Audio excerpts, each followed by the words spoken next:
everybody. Dan, Illman and Mike Beer, the DRF race of the day for Wednesday, April the 5th, race number 8 at Tampa Bay Downs. We're going to take a look at the field for a $10,000 maiden claimer going 1.40 miles. And Mike, it's a big field, a pretty interesting betting race, especially if you want to try to beat the morning line favorite, the number 7 Tapara, who's hit the board in his last two starts, but both at giant prices. And to me, he still has to prove it at a shorter price. Oh yeah, that's definitely true, Dan. I mean, I guess more than anything else, it's just hard to argue with her being the morning line favorite in here because even though she's already had 16 starts, in some ways these races are about horses who are in good form right now, and I guess you could say that about her. She's certainly run okay in her last two starts. Still hard to take a short price on her, but she ran fine last time off a good trip. Let's throw up the Timeform US pace projector. This pace could get crowded. The 9 Joyous Fairy Tale, the 10 Byzantine Empire, they both have speed. They both have outside posts. They both are expected to send. The 2 Sunshine Girl, the 3 Angelic Storm have better post positions, perhaps better tactical speed. I expect both of those horses to work out good trips. I thought so too. It'll be interesting to see what they do with particularly the 2 Sunshine Girl. They stretched her back out last time, stretched her out for the first time on dirt last time. It didn't really seem like they wanted to go to be part of the pace with her, but she pulled her way up there on the backstretch and got really tired in the stretch of that race. If you believe the pace is hot, the number 1 Powerful Native has the LP, the strongest late pace figure. This horse could be moving on at the end. We've seen her several times, however. She really hasn't done much from 6 lifetime starts. She passed a couple of tired horses last time out. Maybe she's racing herself back into shape in the 3rd start off of a long layoff, but she might need a career best. Yeah, I think she will need a career best. She's exiting that race on March 19th. Several of these horses were in there. Didn't really see much of an excuse for Powerful Native, Dan. She was, sort of back off the pace for much of the running. I thought that pace was pretty solid. And she just never really made any kind of impression on that race. I certainly wouldn't want to bet her back off that performance, but I guess she'll be a big price once again. The 2 Sunshine Girl was beaten by Tapara last time out. She was really aggressively ridden, I thought, in the early portion of that race, and that maybe took the steam out of her. She was stretching out from 6 furlongs. Maybe with that route race under her belt, she can tuck in and find the right trip. She has several races on the go back, most of them at shorter distances that would make her a contender. Yeah, agreed. I mean, I think the distance is the main concern. It remains the main concern here in this race. Again, they stretched her out last time, and I didn't really feel like they wanted her to be part of that pace early, Dan. But once they got up the backstretch, she just pulled her way up there, wound up contesting it all the way around the final turn. She got really tired in the stretch, but at least she did some running in that race. Another horse making the 3rd start off of a lengthy layoff, and another horse with distance questions to answer is the number 3. That's Angelic Storm. 2 sprints off that long layoff to get fitness, a horse that does have some tactical speed, and we're going to watch her most recent race, going 5.5 furlongs for this dime maiden. She's down towards the inside here. She's going to get off the rail, go after the leader. I thought she ran just fine, and maybe she's rounding into her best form. I am a little concerned about more ground. Yeah, I'm very concerned about the distance with her more than anything else. I'm also, I mean, if nothing else, and I get that maybe this was a little bit of a better field, be second in this race anyway, but she can't really get to that horse on the lead. I don't know. She's, if nothing else, she's relatively consistent, Dan. You have to really be worried about them stretching out here. Since they've made her a dirt horse, they've gone beyond a sprint distance exactly once with her last May. She showed speed in there, and she totally threw it in. Sometimes in these sort of maiden claiming races, you want horses that, with only limited starts, they're not proven losers. And the 4 Flash Deer has only raced twice, once at Tampa Bay off of a layoff, and that was just against a better field. She was in for 16 that day. The 4th place finisher dropped to this level, ran 3rd with a 42 buyer, then graduated at this level with the same number. A lot of upside for this one. Yeah, I mean, that's kind of what you're looking for in these kinds of races. This horse actually has a little bit of pedigree also. Her dam could run a little bit. We saw her in New York quite a bit, Dan. So maybe she has something to build on there.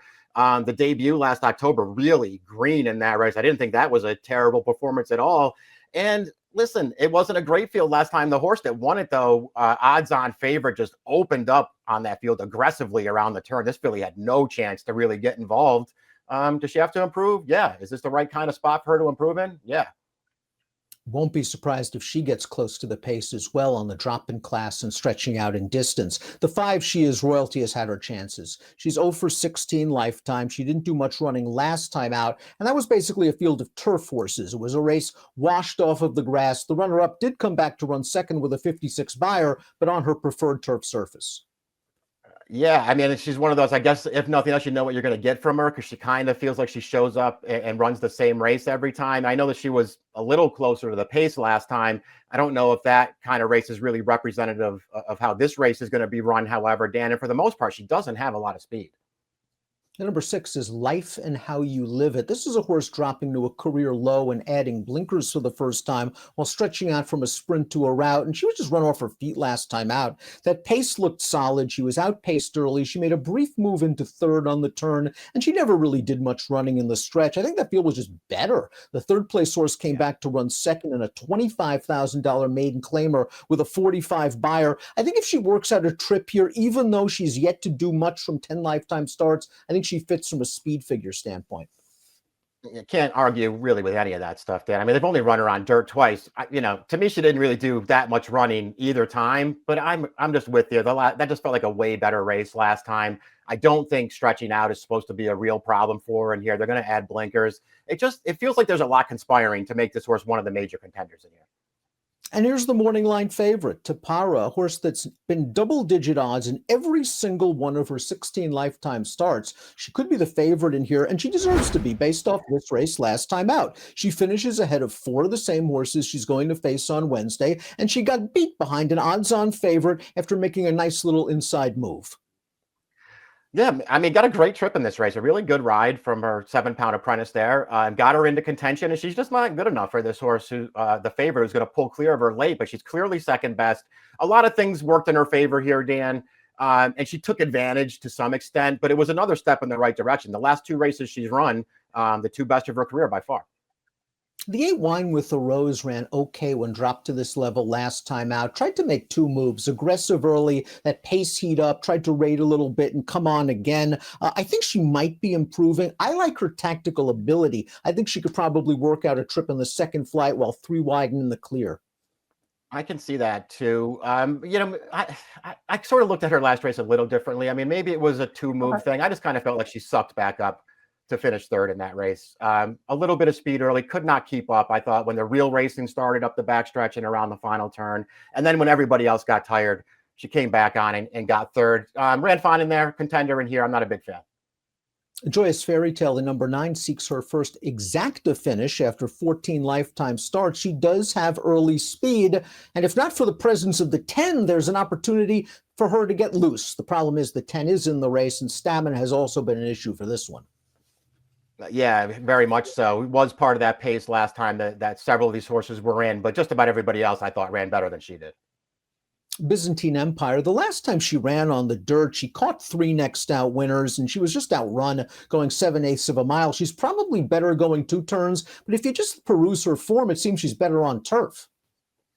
I thought she was better on turf too. However, they've only gone long with her once on dirt in her career, and I would say that's pretty clearly the best dirt race that she's ever run. She was also forward in that race, so maybe they'll come out of there running, make the lead in here. And I tell you what, being on the lead in a race like this, not a bad thing. Before we get to our top selections, please click the subscribe button on the Daily Racing Form YouTube channel for the latest DRF videos. Top pick time for our Wednesday race of the day. We are at Tampa Bay Downs. Mike's going with Flash Deer, very, very lightly raced, gets a class drop, gets a stretch out. There are some things to like here, especially the morning line odds of 10-1. Yeah, I think you gotta sort of price shop at least a little bit here, Dan. That 10-1 is more than fair. She's very lightly raced. I thought at least she's in both of her starts so far shown some signs that maybe she can run a little bit. I'll also go with the drop down, the 6, Life and How You Live It's going to get blinkers on. I thought the field she was in against last time out was just a little bit better, and that the pace she was facing a little bit faster than the one she'll tackle here. 4-2-7-6 for Mike, 6-7-3-8 for me. It's your Wednesday DRF race of the day, the 8th at Tampa Bay Downs. Good luck.